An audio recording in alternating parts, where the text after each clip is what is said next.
Good afternoon. Good afternoon. How are you guys doing out there on this beautiful Thursday afternoon? Elaine Proby here, CEO of Proby Stacks, an accountant and tips from Elaine's desk. All right. So I'm here today once again on this lovely Thursday to give you guys some more tips, more information on your personal and your business life. And so I have 3 tips that we're going to talk about today. Awesome stuff.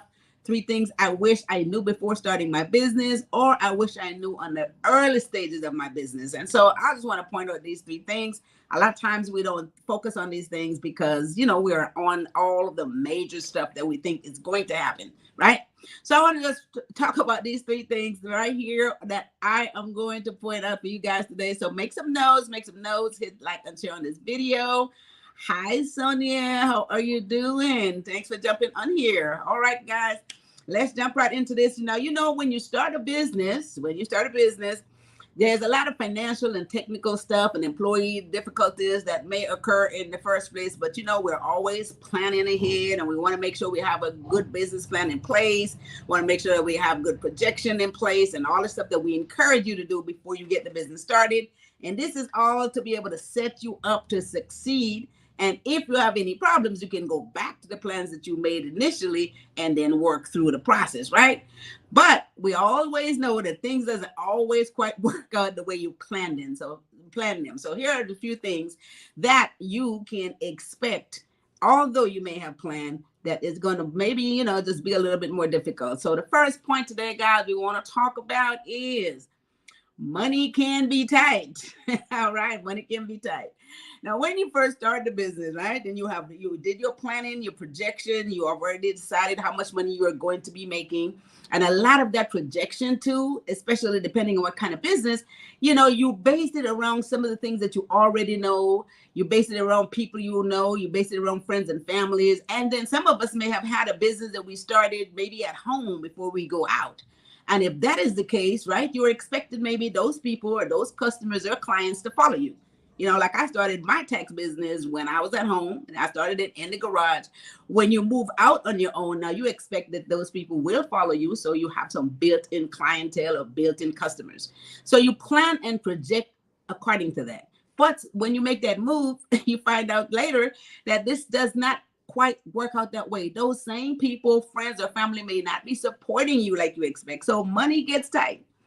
And then those people who you may be servicing, right? You will have customers and you have clients that you may be servicing.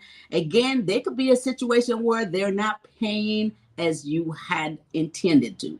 So maybe you have enough funds in order for them to say, pay you in 15 days or maybe pay you in 30 days. But based on circumstances, that may be extended. So these are some of the things that, although you plan, may not quite work out that way. So one of the things, again, money could be tight when you first started. Now, how we take care of this problem, a lot of times before is when you start a business, you try to see if you can secure a line of credit. And this is a good place when a line of credit comes into place. You pay those expenses because you will still have to pay your vendors. You will still have to pay your employees, right? You have to pay all of your utilities. All your bills has to get paid. Although your clients may be slow paying you still got to pay those business expenses, right? So it's great if you could secure a line of credit and or maybe some other type of business loan. Now, a lot of us try to do that initially. But again, you want to try to make that a point that if you can get a line of credit in place or secure some type of business loan, that'd be great. So on the days when the money is tight, until everything gets rolling and all your vendors are starting to pay as planned, then you're going to be able to have enough money and it won't be so tight. Okay, so that's the first point today. Money can be tight. And a lot of times, like I said, when you start off, you project all this stuff, but then if there's not enough backup funds in place, this is one of the things that you will encounter, but you fear not. You want to work through the process. There's ways to get around it so you can keep moving forward. All right. For my first point today. Hi, Lerner Smith. Hi, Laverne Smith. Thanks for jumping on here. So we're talking about 3 things I wish I knew before I started my business, or I wish I knew in the first few months of my business when I started business. These are the things we're talking about today. Okay. So guys, hit like and share on this video. Let's move into the second point. And this one right here, it happens all the time, right? The second point is things will likely to break. Now, when we start this business, because we don't have as much finances, you know, a lot of times you will buy equipment, you will buy computers, you will get up a phone, set up a phone system, not the top of the line, of course, because you're probably not able to financially afford that. So you buy enough that it can sustain what it is that you got going on. If it's an equipment, you say, okay, well, I've got this freezer or this refrigerator. If you're in a restaurant that's going to last 2 years or 3 years, you know, so it's not the top of the line, but this is what I can afford and this is going to last, right? If it's computer, you know, maybe not as much memory, not as much, you know, security there, but it works. It serves the purpose at the moment. Your phone system, when you set that up. But as the business begin to grow, you are hoping that you are making enough money in order to upgrade these things, in order to get top of the line equipment, in order for you to sustain the business growth. So again, of course, nothing goes as planned. You may have equipment breaking down before you get to that place, right? So this is one of the things that you have to think about as well when you get started. Say, okay, well, if this happens, you know, what am I going to do and how I'm going to make this move?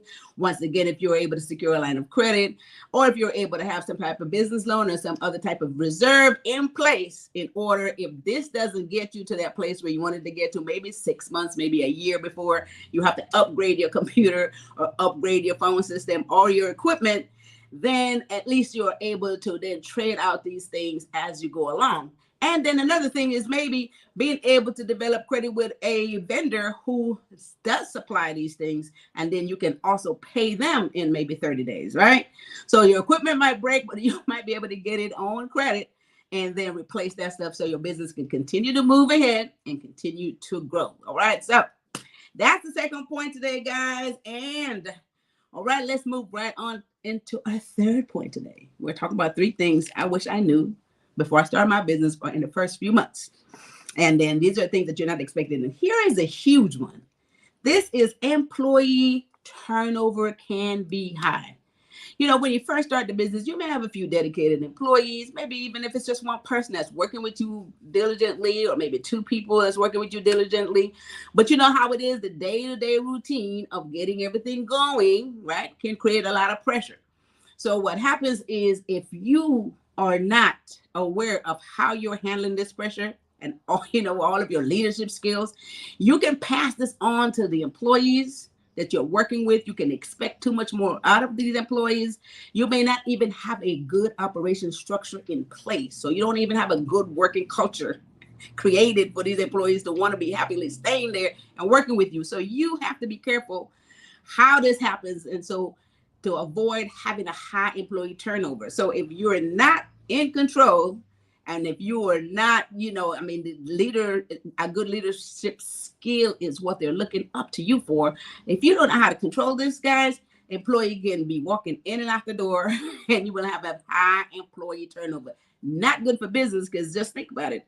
Every time you get somebody new, what you have to do, train them all over again. And therefore, you are setting yourself back, and there's time that's gone, and that equates to money, right? So this is the third point right here. Very, very important. Employee turnover can be high when you first started. So you want to make sure that you have a good culture in place, a good operation system in place. And of course, the main thing is your leadership skills, your positive attitude. And this is going to rub off on these employees, and it's going to keep them motivated in order for them to maintain, you know, their efficiency in the business for it to succeed.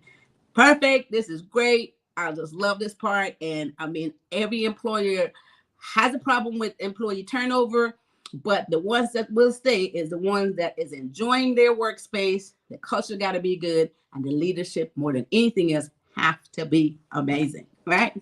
So that's my 3 points today, guys. Let me go back over these and recap them. 3 things I wish I knew before starting my business or in the first few months of starting my business. And point number 1, money can be tight. We have to expect that. So if we can get a line of credit or have some extended, you know, it could even be credit from the bank, or you could also be have a loan or some type of business loan. And there's small ones too. You know, we might not want it because it's only $5,000 or $10,000. That can be helpful as well. So money can be tight. You can have that as a backup. Second thing is things are likely to break. You may not spend a lot of money on equipment initially. You know, when I bought my computers, they were only, you know, they only have so much space. Your servers is only so much. Your phone system is a little bit, you know, not the greatest, but it works, it functions, it gets the job done. But you're hoping to be able to generate enough money to upgrade these things. As the business grows, you have to upgrade them anyway, right? So things are likely to break. So you want to be prepared for that as well if it didn't go quite as planned. And third, employee turnover. Guys, this is high, and every time you got to retrain someone else, it sets you back. So you want to be able to right off the bat have a great business operation system in place, create a good culture, and be a good leader. Right? Be a good leader, be positive so that you know they can be motivated to get the job done. All right, so those are my 3 points today. All right, hi Cognac Bosselina, thanks for jumping on here. So guys, with that said, I want to remind all of you guys out there who once again have not started your business. And I know I keep saying this, but folks are constantly calling regarding business. Even those that are calling regarding their personal taxes, they're asking about getting their business started and what it is that they should be forming, whether it's an LLC or an S corporation. I had that conversation again yesterday. So if you haven't, go to Elaine'sDesk.com for a lot of information and getting the business started. There's a free webinar on there, and there's also Brainstorm the Business Success, which is also set you up in getting the business started. And of course, if you still need more clarity, I'll be happy to help you with that. Go to ProBizTax.com, and there's a calendar. Sign up for a 15-minute free consultation on there with me, and I will walk you through the process and get you guys going, get you motivated, get that business started, because you always need additional stream of income. And having your own business give you the autonomy to be able to make as much money as you set yourself up to make. So that's where we're going. 2023 is a year, so we want to make sure that that happens, right? This is it. No more procrastinating. No more, I wish I had started this business. No more of that. We're not saying that anymore. Lerner Smith said, great information. Thank you for sharing. You're very welcome. All right, guys. So with that said, remember, this is tax season. And I must say, you guys have your taxes done. Call ProBiz Tax and Accountant at 323-290-9034. We have a host of tax professionals there that can assist you with the process. We've been doing this for over 35 years. So this is your trusted tax firm. We do it all there. If you want to get your business set up, you have a tax problem, you get your accounting, your payroll, all these services. And listen to this, you can get it done anywhere you are. We can do it in any state. You don't have to leave the comfort of your home. Just go to our website, upload your documents, and there it is. You get it all done and prepared. All right. So with that said, guys, ProBiz Tax and Accounting is there to help you. All right. So I want to remind you guys to keep your notification on like we do every Tuesdays and Thursdays. We're here with great information, personal and business-wise. Keep everyone motivated. We got to keep each other motivated in order to move forward. There's a lot of money out there for everybody. So if you're looking to make millions, we got to do this thing together, right? So said join me here every Tuesday and Thursday. That's right, at 1 p.m. Thank you. So with that said, guys, I want you guys, this is Thursday. I don't know what's going on with these weeks and these months. But with that said, this is it for this week for us. So you guys have a fabulous weekend. Have a wonderful rest of your Thursday afternoon. And with that said, you guys take care of each other and take care of yourself.